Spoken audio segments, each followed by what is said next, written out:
Indian penal code, भारतीय दंड संहिता, एक ऐसा कानून जिसके अंदर अलग अलग प्रकार के क्राइम्स के लिए पनिशमेंट दी हुई है।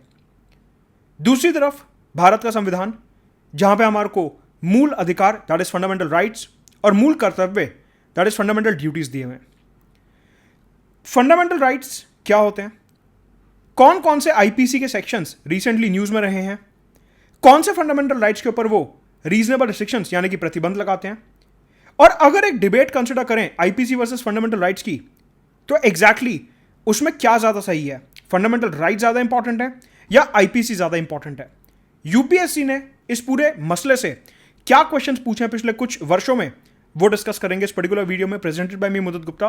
अनअकैडमी पे अनलॉक 20 ऑफर चालू है। अगर आप सब्सक्राइब करते हैं 26 अगस्त तक आपको 20% का डिस्काउंट मिलेगा अनअकैडमी पे यूजिंग द रेफरल कोड मुदत गुप्ता। साथ में notes 2.0 are now available mind maps और प्रीवियस ईयर क्वेश्चंस के साथ। 25 अगस्त से नए बैचेस शुरू हो रहे हैं इंग्लिश, हिंदी और बाइलिंगुअल में कंप्लीट प्रिपरेशन के लिए। Unacademy Prayas mains offline test series available है अनअकैडमी की 25 अगस्त तक, डू एनरोल फॉर दैट। और 28 अगस्त को सुबह 11 बजे कॉम्बैट होने वाला है, इसके लिए भी एनरोल करेंगे एब्सोल्युटली फ्री और ऑप्शनल के बैचेस आर अवेलेबल। सबसे पहले डिस्कस करेंगे कि जो इंडियन पीनल कोड के सेक्शंस न्यूज में हैं वो फंडामेंटल राइट्स के कौन से आर्टिकल से लिंक्ड हैं। सबसे पहले संवैधानिक एस्पेक्ट देखेंगे कि एग्जैक्टली जो हम पूरी डिबेट करने जा रहे हैं उसमें कॉन्स्टिट्यूशन के कौन कौन से इंपॉर्टेंट आर्टिकल्स इन्वॉल्व हैं। सबसे पहले आर्टिकल 19 अनुच्छेद 19, आर्टिकल 19(1)(a) ये कहता है freedom of speech and expression, मतलब कि बोलने की और अपने भाव प्रकट करने की आजादी। मतलब आप कोई यूट्यूब वीडियो बनाना चाहते हैं, कोई गाना, कोई मूवी, कोई आर्टिकल, कोई पैम्फलेट, कोई पोस्टर, कोई ड्राइंग, कुछ बोलना चाहते हैं, कोई मैसेज लिखना चाहते हैं, सोशल मीडिया पे पोस्ट डालना चाहते हैं, कुछ भी करना चाहते हैं, वो इस पर्टिकुलर राइट के अंडर कवर होता है। लेकिन ये जो पर्टिकुलर अधिकार है ये एब्सोल्यूट नहीं है। इसका मतलब ये नहीं है कि आपके मन में जो आएगा आप बोलेंगे, आपके मन में जो आएगा आप वो एक्सप्रेस करेंगे, आपके मन में कुछ भी आएगा आप वो बोल रहे हैं। इसका मतलब ये बिल्कुल नहीं है। इस अनुच्छेद के ऊपर, इस आर्टिकल के ऊपर रीजनेबल रिस्ट्रिक्शंस यानी कि उचित प्रतिबंध लगाए गए हैं संविधान द्वारा। मतलब कि ये जो रीजनेबल रिस्ट्रिक्शंस हैं इनका उद्देश्य ये है कि जो आपके फंडामेंटल राइट्स हैं, सपोज करिए ये आपके फंडामेंटल राइट्स हैं, ये किसी दूसरे व्यक्ति के फंडामेंटल राइट्स के ऊपर हस्तक्षेप नहीं कर रहे, एनक्रोच नहीं कर रहे। अगर ये आपके फंडामेंटल राइट्स हैं तो ये किसी दूसरे व्यक्ति के फंडामेंटल राइट्स को वायलेट ना करें, उनका उल्लंघन ना करें, उन पे हस्तक्षेप ना करें। इस नियत के साथ, इस इंटेंशन के साथ, इस ऑब्जेक्टिव के साथ हमारे संविधान में फंडामेंटल राइट्स के साथ साथ उनके ऊपर लगने वाले उचित प्रतिबंध दैट इज रीजनेबल रिस्ट्रिक्शंस भी दिए हुए हैं। अगर हम संविधान का आर्टिकल 19 क्लॉज 2 देखें तो उस क्लॉज में freedom of speech and expression के ऊपर रीजनेबल रिस्ट्रिक्शंस दिए हुए हैं। ठीक है, क्या क्या रीजनेबल रिस्ट्रिक्शंस दिए हुए हैं? सबसे पहले sovereignty and integrity of India, मतलब कि अगर आप कुछ बोल रहे हैं, आप कुछ एक्सप्रेस कर रहे हैं, कोई मूवी, कोई गाना, कोई यूट्यूब वीडियो एटसेट्रा, वो भारत की एकता, अखंडता और संप्रभुता के खिलाफ नहीं जाना चाहिए। मतलब कि मेरे freedom of speech and expression का मतलब यह नहीं है कि मैं कहीं भी ये बोलूं कि भारत तेरे टुकड़े होंगे। बिल्कुल गलत, ये बर्दाश्त नहीं किया जाएगा। ये एक रीजनेबल रिस्ट्रिक्शन है कि आपका freedom of speech and expression Bharat की संप्रभुता और अखंडता के खिलाफ नहीं जाना चाहिए।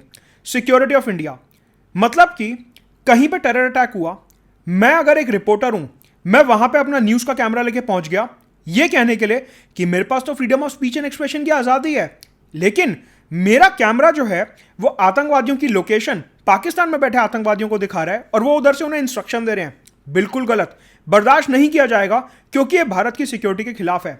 Friendly relations with foreign states, अगर सपोज करिए व्लादिमीर पुतिन या फिर जो बाइडेन या फिर कल को पाकिस्तान से हमारे रिश्ते सुधरते हैं तो पाकिस्तान के प्रधानमंत्री शहबाज शरीफ इंडिया आते हैं और हमारे यहां एक पर्टिकुलर सेक्शन है पॉपुलेशन का जो चाहता है कि हमारी इन देशों से बातचीत ना हो, वो वहां पे नारे लगा रहे go back Putin, go back Joe Biden, go back Shahbaz Sharif. इस तरीके से जो दूसरे देशों के साथ हमारे रिलेशंस इंपैक्ट कर सकता है, ऐसा बर्दाश्त नहीं किया जाएगा। Public order, decency and morality, मेरे freedom of speech and expression का मतलब यह नहीं है कि मैं लोगों में दंगे करवाऊं, अलग अलग कास्ट, रिलीजन, क्लास, अलग अलग लैंग्वेज बोलने वाले, अलग अलग स्किन कलर के लोगों के बीच में, अलग अलग फिजिकल फीचर्स वाले लोगों के बीच में मैं दंगे कराऊं, लड़ाई कराऊं, ऐसा बिल्कुल अलाउड नहीं है। मेरा freedom of speech and expression decency और मोरालिटी के खिलाफ नहीं जाना चाहिए, शालीनता और नैतिकता के खिलाफ नहीं जाना चाहिए। मतलब मेरे freedom of speech and expression का मतलब यह नहीं है कि मैं किसी दूसरे धर्म को अब्यूज करूं, किसी दूसरे कास्ट को अब्यूज करूं, किसी दूसरे व्यक्ति के जो लैंग्वेज है, जो उनके फीचर्स हैं, जो उनकी क्लास है, उसके ऊपर कमेंट करूं गलत तरीके से। यह बिल्कुल बर्दाश्त नहीं किया जाएगा। कंटेम्प्ट ऑफ कोर्ट, कोर्ट की मर्यादा, कोर्ट के सम्मान के खिलाफ मैं नहीं जा सकता। अगर हाई कोर्ट, सुप्रीम कोर्ट कोई ऑर्डर पास कर रहे हैं तो मेरे को फॉलो करना पड़ेगा। मैं दुनिया में जाके ये नहीं बोल सकता कि चलो एक साथ मिलके कोर्ट के ऑर्डर का उल्लंघन करते हैं। सपोज करिए सुप्रीम कोर्ट ने बोला कि सबरीमाला टेंपल में महिलाओं की एंट्री अलाउ की जाएगी। अब मैं अगर उस जजमेंट से ना खुश हूं, मैं उसके ऊपर डिसेंट तरीके से अखबार में एडिटोरियल लिख सकता हूं, डिसेंट तरीके से यूट्यूब पे वीडियो बना सकता हूं, मैं सुप्रीम कोर्ट में उनके डिसीजन को चैलेंज कर सकता हूं। लेकिन मैं ये नहीं कर सकता कि मैं घर घर जाके बोल रहा हूं कि चलो आज सुप्रीम कोर्ट के ऑर्डर के खिलाफ हम सब मिलकर प्रोटेस्ट करते हैं। मैं ये नहीं कर सकता।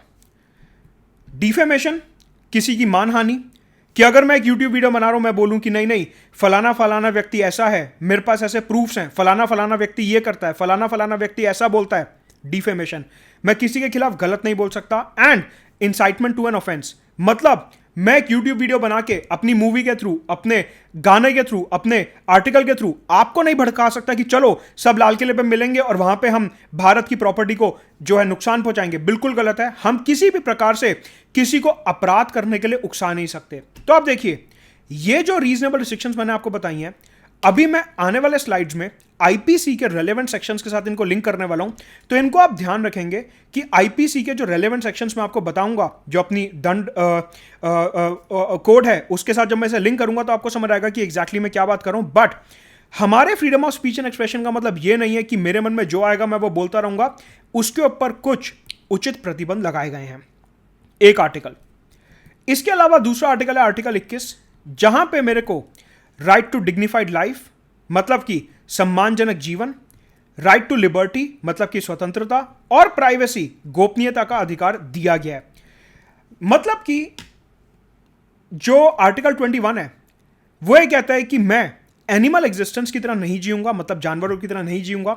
ऐसा माननीय सर्वोच्च न्यायालय ने मेनका गांधी जजमेंट 1978 में बोला था। 1978 के मेनका गांधी वाले जजमेंट में सर्वोच्च न्यायालय ने बोला था कि ह्यूमन एग्जिस्टेंस का मतलब एनिमल एग्जिस्टेंस नहीं होता। अगर हम लोग एग्जिस्ट कर रहे हैं उसका मतलब ये नहीं है कि हम जानवरों की तरह एग्जिस्ट करेंगे। हमारी एग्जिस्टेंस डिग्निफाइड होनी चाहिए, मतलब कि राइट टू डिग्निफाइड लाइफ, आज़ादी होनी चाहिए जीने की, और प्राइवेसी होनी चाहिए। ऐसा पुट्टा स्वामी जजमेंट 2018 में माननीय सर्वोच्च न्यायालय ने बोला था। अगेन, ये जो आर्टिकल है एब्सोल्यूट नहीं है। मतलब क्या किसी की लाइफ ली जा सकती है? बिल्कुल ली जा सकती है। आपको ये पता होगा कि हमारे कई सारे कानूनों में फांसी की सजा दी गई है। वो क्या है? रीजनेबल रिस्ट्रिक्शन है आर्टिकल 21 के ऊपर। हमारे कई सारे कानून हैं जो इम्प्रिजनमेंट और अरेस्ट प्रिस्क्राइब करते हैं। मतलब कि हमारे कई सारे कानून हैं जो डेथ पेनल्टी, इम्प्रिजनमेंट मतलब कि जेल, या फिर कई सारे ऐसे कानून हैं जो फोन टैपिंग अलाउ करते हैं कि अगर आप किसी से फोन पे बात कर रहे हो तो पुलिस अधिकारी जो हैं उसको सुन सकते हैं। मतलब कि हमारे जो आर्टिकल 21 के अंदर फंडामेंटल राइट्स हैं उनके ऊपर रीजनेबल रिस्ट्रिक्शंस लगाए जा सकते हैं प्रोसीजर एस्टैब्लिश बाय लॉ द्वारा। मतलब कि जो लेजिस्लेचर है, मतलब कि जो पार्लियामेंट है हमारा, वो कानून पास करके हमारे आर्टिकल 21 के ऊपर रीजनेबल रिस्ट्रिक्शंस, उचित प्रतिबंध लगा सकता है। आर्टिकल 21। हमारे कॉन्स्टिट्यूशन में एक आर्टिकल और है, आर्टिकल 51A, जो कि डील करता है फंडामेंटल ड्यूटीज से, मूल कर्तव्य।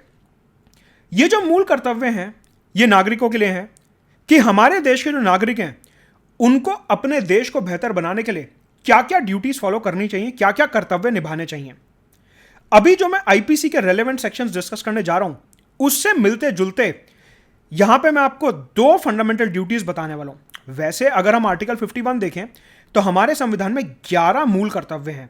आर्टिकल 51A में 11 फंडामेंटल ड्यूटीज दी हुई हैं, लेकिन अभी जो करंट अफेयर्स का मसला मैं यहां पे डिस्कस कर रहा हूं उससे मिलते जुलते 2 फंडामेंटल ड्यूटीज हैं जो हमारे को मेंस और एसए के पॉइंट ऑफ व्यू से ध्यान रखने हैं। एक चीज और कि जो हमारे मूल कर्तव्य होते हैं ये नॉन जस्टिसेबल होते हैं। मतलब कि अगर आप आर्टिकल 51 में दी गई फंडामेंटल ड्यूटीज का पालन नहीं कर रहे, आर्टिकल 51A में दिए गए मूल कर्तव्यों को आप फॉलो नहीं कर रहे, तो आपके ऊपर कोर्ट केस नहीं हो सकता। नॉन जस्टिसेबल का मतलब होता है कि अगर आप अपने मूल कर्तव्य फॉलो नहीं कर रहे तो आपके खिलाफ कोई भी कोर्ट नहीं जा सकता, आपके खिलाफ कोई भी अदालत नहीं जा सकता। यह मतलब होता है नॉन जस्टिसिएबल का। ठीक है, अब दो मूल कर्तव्य हैं यहां पे जो हमारे को इस पर्टिकुलर करंट अफेयर के कॉन्टेक्स्ट में समझने हैं। एक, कि हम भारत की एकता, अखंडता और संप्रभुता को बचाएंगे, मतलब कि इंडिया की सॉवरेंटी, यूनिटी और इंटीग्रिटी को प्रोटेक्ट करेंगे। यह हमारी एक फंडामेंटल ड्यूटी है कि हम कुछ भी ऐसा काम नहीं करेंगे जिससे भारत की सॉवरेंटी, यूनिटी और इंटीग्रिटी इंपैक्ट हो। पहली फंडामेंटल ड्यूटी। दूसरी, to promote harmony and spirit of brotherhood, मतलब कि हमारे को आपस में एक पीसफुल एनवायरनमेंट प्रमोट करना है कि सब पीसफुली साथ में रहें, एंड स्पिरिट ऑफ ब्रदरहुड, भाईचारा हमारे को प्रमोट करना है। मतलब कि अगर हम दूसरे नजरिए से देखें तो हमारे को दो ग्रुप्स के बीच में लड़ाई नहीं करवानी है, हमारे को दो ग्रुप्स को आपस में भिड़वाना नहीं है, हमारे को समाज में फॉल्ट लाइंस क्रिएट नहीं करनी है, समाज में दरार नहीं आनी चाहिए हमारे बिहेवियर की वजह से। यह हमारी फंडामेंटल ड्यूटी है। तो आर्टिकल 19, आर्टिकल 21 और आर्टिकल 51A, ये तीन आर्टिकल्स कॉन्स्टिट्यूशन के हमने देखे। अब देखते हैं कि आईपीसी के कौन से सेक्शंस ऐसे हैं जो न्यूज में रहे हैं, जो हमारे एग्जाम पॉइंट ऑफ व्यू से इंपॉर्टेंट हैं, और वो इधर कॉन्स्टिट्यूशन के इन तीन आर्टिकल से कैसे जुड़े हुए हैं। इस पूरे लेक्चर का हैंडआउट आपको मेरे टेलीग्राम चैनल पर मिल जाएगा, जिसका लिंक मैंने डिस्क्रिप्शन और पहले कमेंट में पिन कर रखा है, तो इस टेलीग्राम चैनल को आप ज्वाइन कर सकते हैं। सबसे पहले देखेंगे section 153A of the Indian penal code. यह कहता है कि अगर आप दो ग्रुप्स के बीच में दुश्मनी को बढ़ावा दे रहे हैं तो आपके ऊपर यह धारा लगेगी और आपको जेल हो सकती है या फाइन हो सकता है। सेक्शन 153A यह बोलता है कि अगर आप दो धर्मों के बीच में, दो रेसेस के बीच में, रेस का मतलब होता है जाति, आप प्लेस ऑफ बर्थ के बेसिस पे कि आप कहां पैदा हुए हो, या फिर प्लेस ऑफ रेजिडेंस के बेसिस पे अगर दो ग्रुप्स को आपस में लड़वाते हो तो आपके ऊपर सेक्शन 153A ऑफ आईपीसी लगेगा। लिंक करिए आर्टिकल 19 के रीजनेबल रिस्ट्रिक्शन से। हमने क्या देखा था कि भारत की सॉवरेंटी, इंटीग्रिटी और पब्लिक ऑर्डर के खिलाफ आपकी स्पीच नहीं जानी चाहिए। अगर भारत के पब्लिक ऑर्डर, भारत की सॉवरेंटी, इंटीग्रिटी के खिलाफ आपकी स्पीच जाती है तो सरकार आपको दंड दे सकती है। सरकार आपको section 153A of the Indian penal code के अंदर दंड दे सकती है।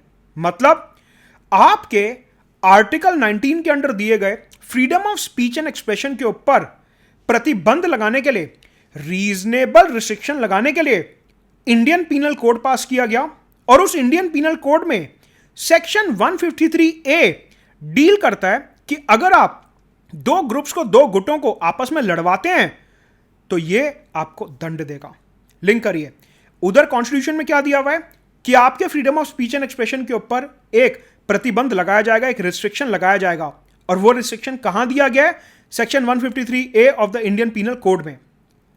ये जो दुश्मनी है, चाहे आप किसी वर्ड से या किसी एक्शन से दिखा रहे हैं, मतलब या तो आप कोई आर्टिकल छाप रहे हैं, कोई मूवी बना रहे हैं, कोई गाना, कुछ ऐसे कुछ भी कर रहे हैं या कोई एक्शन कर रहे हैं, उससे अगर दो ग्रुप्स के बीच में लड़ाई होती है, दुश्मनी फैलती है, तो आपके ऊपर सेक्शन 153A लग सकता है। या फिर आप ये सब कुछ नहीं कर रहे, लेकिन आप लोगों को ट्रेनिंग दे रहे हो कि कल को अगर दंगे हों तो किस तरीके से वहां पे हमारे को फोर्स या वायलेंस का इस्तेमाल करना है अगेंस्ट सर्टेन ग्रुप्स। सपोज करिए मैं एक पर्टिकुलर कम्युनिटी, एक रिलीजन का हूं, मेरे को दूसरी कम्युनिटी रिलीजन से बहुत गुस्सा है। सपोज मैंने अपने घर में ट्रेनिंग देना शुरू करा कि देखो कल को अगर दंगा हो तो उस ग्रुप वाले उस गली से आएंगे, तुम यहां पे डंडा लेके खड़े रहना, तुम यहां पे ऐसे हथियार लेके खड़े रहना, जैसे वो उधर से आएंगे उनको मारना शुरू कर देना। बिल्कुल गलत है। सेक्शन 153A, क्योंकि मैं दो ग्रुप्स के बीच में दुश्मनी प्रमोट कर रहा हूं, मेरे ऊपर सेक्शन 153A लग सकता है। कहने का मतलब है कि आपका जो freedom of speech and expression है वो एब्सोल्यूट नहीं है। अगर आप दो ग्रुप्स के बीच में दुश्मनी प्रमोट करते हैं तो वो रीजनेबल रिस्ट्रिक्शन के अंडर कवर होगा आर्टिकल 19 में, और सेक्शन 153 ऑफ द आईपीसी आपके ऊपर यहां पे लग सकता है। अगला है section 323 of the IPC, voluntarily causing hurt, किसी को जानबूझ के मारना। फॉर एग्जाम्पल स्कूल में बच्चों की पिटाई कर दी जाती है, कई बार टीचर जो है गुस्से में आ जाते हैं तो बच्चों की पिटाई कर देते हैं, ये सेक्शन लगता है वहां पे। सेक्शन 323 कि आप इंटेंशनली जानते हुए किसी को मार रहे हो। रोड रेज हुआ, दो लोगों की लड़ाई हो गई सड़क पे, एक ने दूसरे की गाड़ी हल्की सी टच कर दी तो एक ने दूसरे को मारना शुरू कर दिया, voluntarily causing hurt, section 323 of IPC. Sir ये आर्टिकल 19 से कैसे लिंक्ड है? Article 19 speech and expression. मेरे को गुस्सा आया, बच्चे ने होमवर्क नहीं किया। मेरे को गुस्सा आया, बगल वाले ने मेरी गाड़ी पे डेंट मार दिया। मेरे को गुस्सा आया कि मेरे पड़ोसी ने मेरी पार्किंग की जगह पे गाड़ी खड़ी कर दी तो मैं उसे जाके पीटाया। जानबूझ के, सब जानते हुए भी मैंने इन तीनों केसेस में सामने वाले की पिटाई करी। वॉलंटरली कॉजिंग हर्ट, अपनी इच्छा से मैंने सामने वाले को चोट पहुंचाई, मैंने अपना गुस्सा एक्सप्रेस करा सामने वाले को मार के। मैं ये नहीं बोल सकता कि आर्टिकल 19 लग रहा है, मेरा फ्रीडम ऑफ एक्सप्रेशन है, मैंने अपना गुस्सा ऐसे एक्सप्रेस करा सामने वाले की पिटाई करके, बिल्कुल गलत है। अगर मैं ऐसे जानबूझ के किसी सामने वाले की पिटाई कर रहा हूं तो सेक्शन 323 ऑफ आईपीसी लगता है, राइट। यहां पे भी अगेन इंप्रिजनमेंट या फिर फाइन का प्रोविजन है।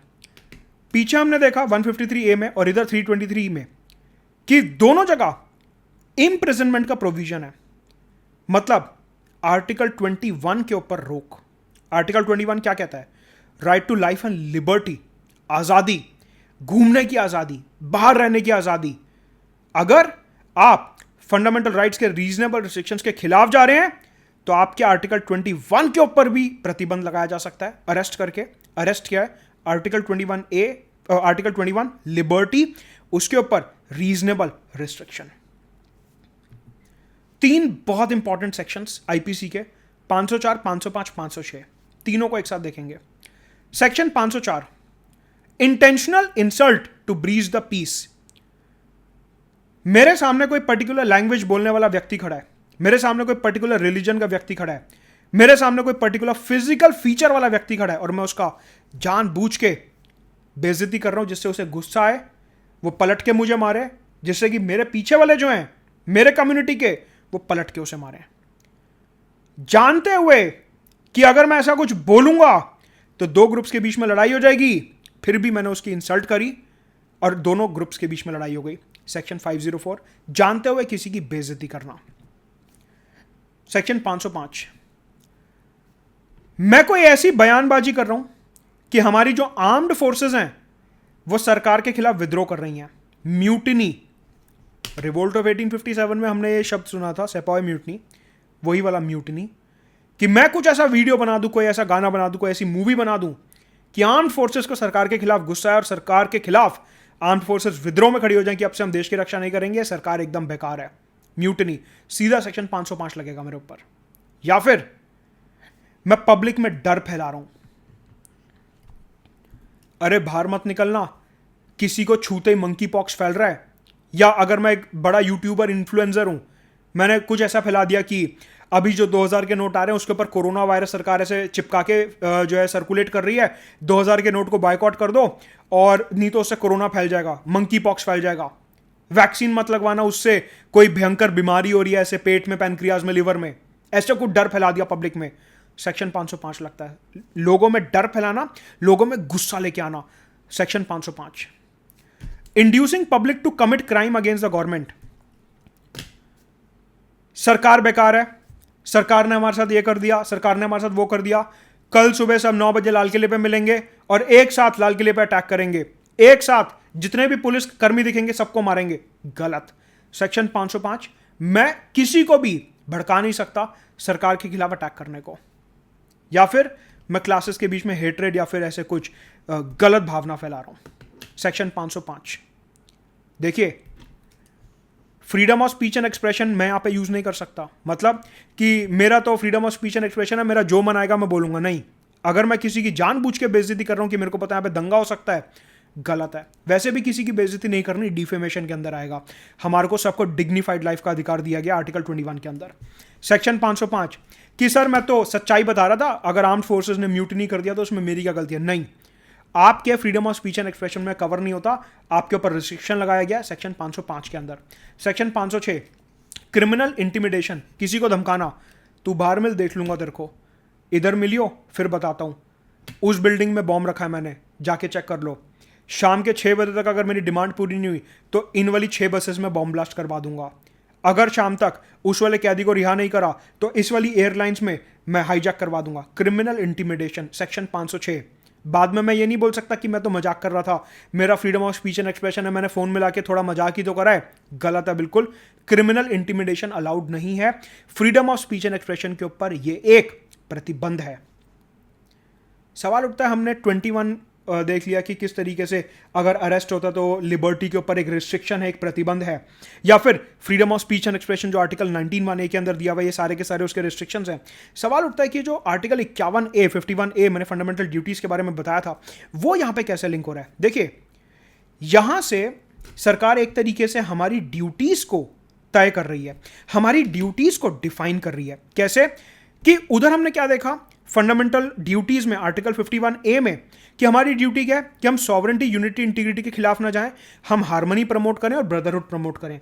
ये सारे आर्टिकल्स बेसिकली, ये सारे सेक्शंस उसी से लिंक्ड हैं। कैसे कि हम किसी की इंसल्ट ना करें, इंसल्ट नहीं करेंगे तो हार्मनी आएगी, ब्रदरहुड प्रमोट होगा। हम आर्म्ड फोर्सेस को उकसाएं ना, अगर आर्म्ड फोर्सेस को हम उकसाएंगे नहीं तो यूनिटी, इंटीग्रिटी, सॉवरेंटी बनी रहेगी।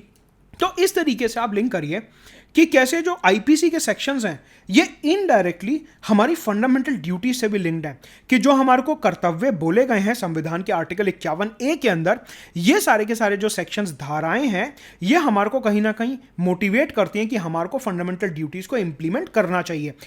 और साथ में आप ये देखिए कि फंडामेंटल ड्यूटीज तो नॉन जस्टिसेबल हैं, आप उनको एनफोर्स करने के लिए अदालत में नहीं जा सकते, लेकिन ये वाले जो सेक्शंस हैं अगर आपने इनको तोड़ा तो आपके खिलाफ अदालत जाया जा सकता है। जो पुलिस है वो आपके खिलाफ एफआईआर फाइल करके केस दर्ज कर सकती है।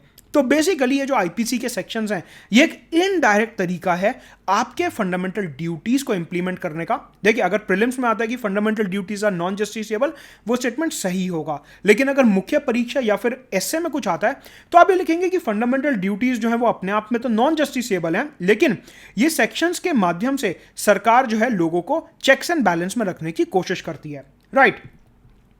तो हमने देखा कि कॉन्स्टिट्यूशनल एस्पेक्ट्स क्या हैं, आईपीसी के कौन से इंपॉर्टेंट सेक्शंस हैं जो हमारे को प्री मेंस इंटरव्यू के पॉइंट ऑफ व्यू से देखने हैं। अभी एक डिबेट देखते हैं कि ये जो आईपीसी है, ये जो हमारे फंडामेंटल राइट्स, मूल अधिकारों के ऊपर एक रीजनेबल रिस्ट्रिक्शन लगा रहा है, ये कितना सही है।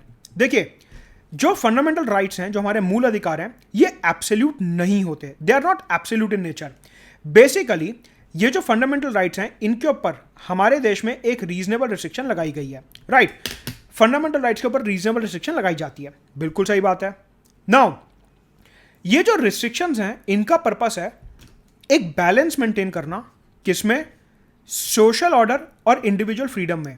सोशल ऑर्डर और इंडिविजुअल फ्रीडम में एक बैलेंस मेंटेन करना हमारे रीजनेबल रिस्ट्रिक्शंस का एक कंपोनेंट है, कि एक आदमी की आजादी दूसरे के लिए आतंक नहीं बननी चाहिए, एक आदमी की फ्रीडम दूसरे को टेरराइज ना करे, एक आदमी की आजादी दूसरे की आजादी पे हस्तक्षेप ना करे। The freedom of one person should not encroach upon the fundamental rights of any other person, ये एक ऑब्जेक्टिव है।